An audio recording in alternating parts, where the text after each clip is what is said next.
What's the best way you've seen someone rebel against school rules? Story 1. In the 1980s, there was a student at my school who was fervently involved in the punk movement and who had a vivid blue, 6-inch tall, very thin stand-up straight mohawk. He received detention from the principal for causing a distraction, etc. And those were his parting remarks that day. And no more blue mohawks starting tomorrow. The child returned the next day sporting the identical mohawk. Just really pink. Story 2. No headwear allowed in class. Junior year in high school. One student in my grade was permitted because he had a alopecia universalis, which is essentially fast baldness. A new teacher asked him to take it off because she didn't know he could. The young man tried to explain how he was able to, but the sub didn't believe him, made him take off the hat, and was otherwise being very cruel to him. The absence of hair on slash. The next day, as a form of protest against the instructor, everyone wore hats to school. She became really angry, began shouting at the kids, and said some foul things. She was let go. Cruelly treating a child who was actually bald and wasn't pulling your leg. A bad teacher will always be right. Story 3, the senior year. My band jackets from school. When a buddy wore his jacket to lunch because he was chilly, the vice principal instructed him to take it off. When a friend questioned where it was in the student handbook, he was told he couldn't where it was in the student handbook. He was told he couldn't wear it. Vice principal swings around for a bit before showing him the or. The government appears to be obstructive. While rolling his eyes, the friend removes his coat. The vice principal's trademark tweed sport coat shows up at work the following day on a friend. Story 4. Our school forbade black trench coats following the Columbine shooting. Except for the weird, gothic trench coat child, nobody really cared. Every day, he had donned his distinctive black trench coat because it set him apart.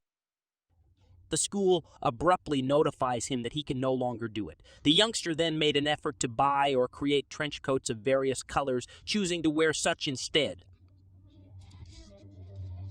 My favorite one had duct tape all over it. That makes me think of a man who used to dress up for work every day wearing suits, top hats, cravats, and fox fur coats. He's still dressed that way, and I ran into him the other day. Gladly he does. Story 5. I attended a private school where males' hair length was regulated. The administration would remind a certain person to get a haircut sometimes, since he consistently disregarded the guideline, but he never did. Ultimately, when his hair was around shoulder length, the principal took him aside and informed him that his hair was twice the permitted length and was to be cut in half by the following week. He arrives at work on Monday with half of his head shaved and the other side still long. We were pleased by the principal's request being taken literally, but he nevertheless received a 1-week suspension and had to shave the opposite side before being allowed to return. Story 6. My school mandated that we always carry our identification cards. They rapidly went too far, giving detention to everyone who wasn't wearing one. One child had his ID blown up and sewn into the back of his shirt. Sure, I am wearing my King IED, it said. Since he didn't wear it with the shirt, he missed class. Story 7. At lunch on the last day of senior year, we got into a food fight. And by food fight, I mean that we painted an apple and an orange with furious expressions, turned them toward one another, and then formed a large circle around them. We all responded as if we were witnessing a battle, too. As they arrived in the center of the circle after running to break up the fight, they saw 2 pieces of fruit on the ground. Story 8. One of my friends was seen fiddling with his phone in class.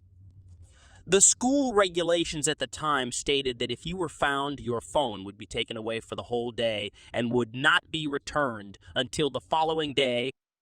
The laws have changed in the 10 years since I finished there, but this was before cell phones. Buddy returns his phone but doesn't seem really concerned about it. He waits until after a few classes during lunch and invites me to join him. He will have his phone back. We went to the staff area, where the seized phones were kept, and asked the teacher if he could write down a phone number on my phone so that we could call his dad later that day. The teacher hands him the phone after agreeing. I give him mine, and we both wait as he copies the number. He finishes by handing me his and placing his own phone in his pocket. Well, thanks a lot, Sia, he said. He said, and just because he was a bit of a joker. The teacher immediately starts to laugh and orders him to stop fiddling and return the phone. While doing so, he pretends to laugh and joke about being caught. He had a second phone, you see?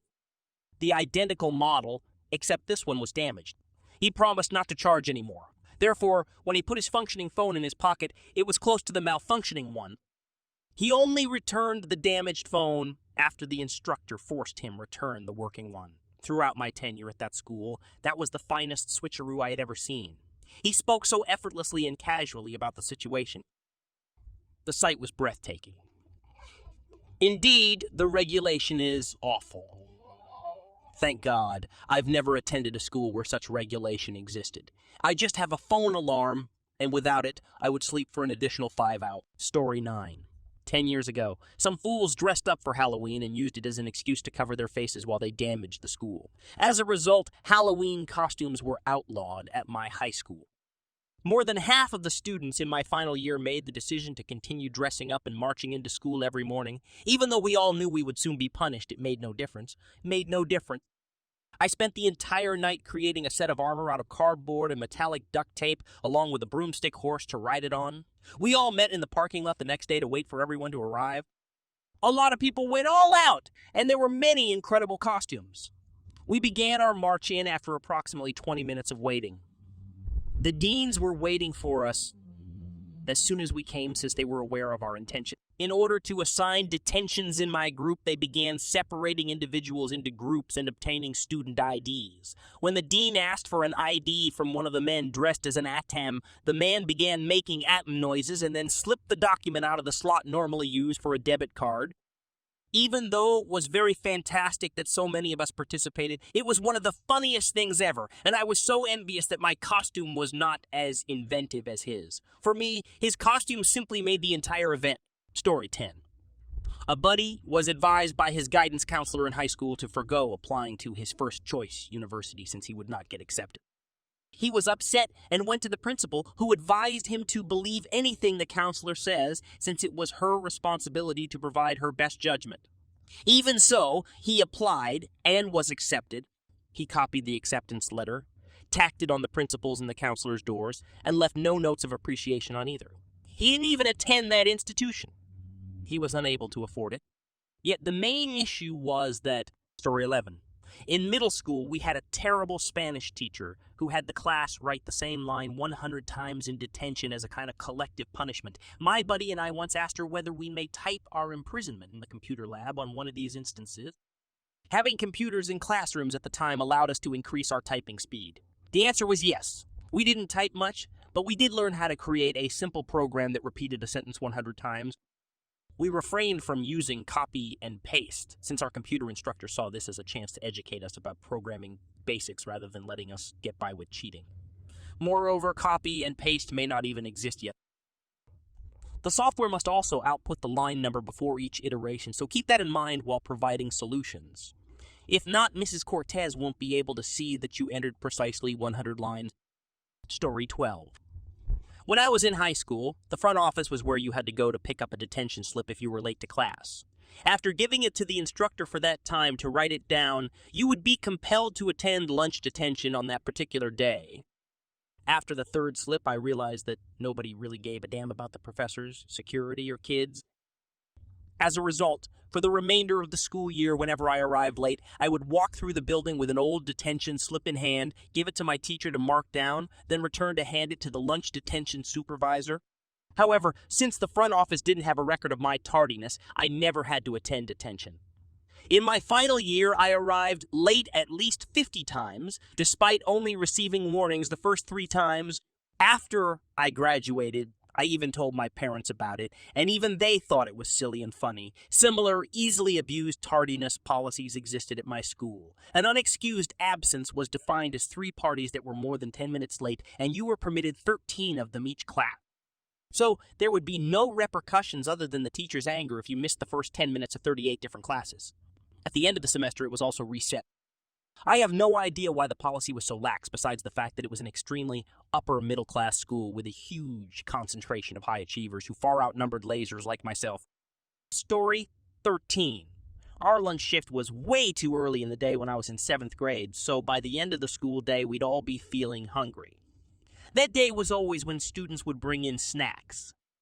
Our instructor also instructed us to refrain from eating in the classroom if we didn't have enough to share. Almost all of us brought enough food one day to share with everyone, even the students who hadn't brought any. Even the moments at which we brought out all of our meals were coordinated. Our instructor lacked knowledge. She was unsure of what to say to us. She couldn't hurry to the principal since there was no school-wide regulation, no food, and no classroom rule. She finally gave in to our dishonest compliance and let us share food for the remainder of the meal. Story 14. We had a terrible French teacher who was only tolerable by most. Occasionally, whoever arrived first would wait outside her door as if expecting her to arrive and unlock it. The rest of the class would just line up behind them while acting as if they believed them. The instructor would just be sitting inside, wondering where her students was throughout this time. Story 15. This year, our school banned backpacks and bags altogether, claiming that they constituted a safety risk. A member of my year group entered the building, carrying it 2 days later, in a microwave with books and a pencil case. He was featured in the news. Story 16. A member of my class was expelled for wearing gang colors because of the red Marine Corps bandana that was fastened to his rucksack. He carried a fedora and wore a pinstripe suit the remainder of the year. Story 17. A Catholic high school was attended by both of my daughters. My younger child exhibited some crazy behavior. Every day the girls had to wear a skirt to school. One day, my daughter disregarded this restriction and wore her skirt over her head. Just do not wear, since the pupils were forced to do so by the dress code. She was reportedly covered in spandex, I was informed. My daughter's high school dress code now has a new regulation thanks to this. Tale 18. In my high school, the girls' dress code was always changing. Tube tops were prohibited and little skirts had to be longer than your arm. One day, disregarding every rule, the lads all dressed as drag. There was no infraction since the clothing regulation only applied to females. Story 19. Extreme hair colors were not permitted in the elementary school. My brother arrives with hair the color of a fire truck. When we go inside the building, the principal stops us both. She is now ranting about my brother. Who you know who has red hair like that without breaking a beat, she chides him. McDonald Ronald! He was only seized by the principal who dragged him into the office. My fourth grade mind was in disbelief that he had just one up and two grown up in such a manner. She contacted my father, who responded right away by not caring. In a few months, bro's color changed from red to green to purple. Story 20. Before cell phones around 2000, one of my classmates was the unofficial class clown. In order to make brownies seem like a believable sheet of paper, he would first wrap them up in his hands after purchasing them from the cafeteria. He would then engage in all kinds of shenanigans with this item, including throwing it at people and placing it on chairs. Evidently, the administration of the school found out and he was in trouble, yet this person didn't go in silence. During the whole academic year, he was compelled to have lunch alone. There were still many months till summer. The one instructor who insisted on harsh punishment for him made frequent rounds of the dining area to keep things under check. During her rounds, she would pass his lone seat. One day, he prepared another pastry sauce pot that was quite convincing and had it waiting for her when she died. While keeping an alibi discussion with others around, the whole lunchroom was watching out of the corner of their eyes. He got up as she passed and swiftly raced back to his seat after sneaking up behind her and slipping the pastry crap into her handbag, which she was carrying on her shoulder. The instructor didn't realize why the lunchroom erupted in laughter until later. The guy was obviously skilled at rebelling. Story 21. The early 1990s. My brother refused to take part in any activity involving numerous classes. When a teacher approached him and said, "No, sweetie, you can't be here without contributing," he was simply hanging around on the periphery. Brother paid attention to what she said and waited for an opportunity to flee. A family friend saw him after he traveled approximately 3 miles and drove him the remaining distance home. My mother was disappointed with him, but she was even angrier with the school for failing to detect his absence for 4 hours when they performed a head count after lunch. Story 22. Had vending machines outside the buildings, but the school board was justifiably irate since some assholes damaged them. The devices were made inaccessible, but were unable to be turned off because of some form of contractual need for continuous availability. Faculty were stationed at the machines during class transitions to stop purchases in an attempt to fight that. Fortunately, nobody was manning the machines throughout class. Remember that this is the year 9799. We were unhappy since it was the only place we could get caffeine on campus. We made purchases during class and made the decision to check with that. Being the small boy that I was forced to act as the buyer when the instructor was absent or ill. Or, let's be honest, deliberately preoccupied. They chose not to install an alarm on the emergency exit window, so I would gather cash and requests one at a time, jump out, and go 20 feet to the soda machine to pay for my purchase. This continued for a while until the beverage firms blasted the school board for allegedly breaking a contract by failing to replenish their depleting supply.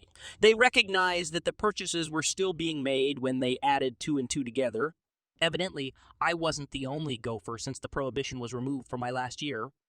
Story 23. I liked that, and it always resonated with me, even though it wasn't a great act of defiance or anything. In high school, we saw a very severe snowfall. We were sure that the schools would be closed, but no dice. At lunch, nobody was permitted to leave the building. Yet a group of youngsters decided to disregard the situation that day and headed outdoors to engage in a massive snowball war. We all watched as they enjoyed themselves greatly, and a few randos joined in. Too chicken shit was I. While they were all given detention, I know it was worthwhile. I still remember it nearly 15 years later since it was so easy and innocuous. Story 24. I thus attended school in South Texas where it seldom snows. This has no significance for me, yet it does. I've spent the most of my life in the north, so I know what it's like to play in the snow. However, it managed to start snowing overnight. And when I say it was snowing, I don't just mean thin, watery snow. I mean snow that was deep and heavy in the north. These flakes were incredibly heavy. We were all certain that they would call off classes because Texas lacks snowplows and salting equipment. Furthermore, the roadways were quite slippery. Several parents didn't want their children to attend school because they didn't feel safe with a group of inexperienced high school drivers on the ice. But regrettably, they obviously did not call off classes. Our whole district was completely shut down by a little rain, while a foot of snow had no effect. Even though she was used to driving in the snow since she was from Illinois, my mother insisted that we take the bus. The roads weren't adequately cleaned, and Texas drivers are more aggressive. It felt like I was on a safari when I rode the bus.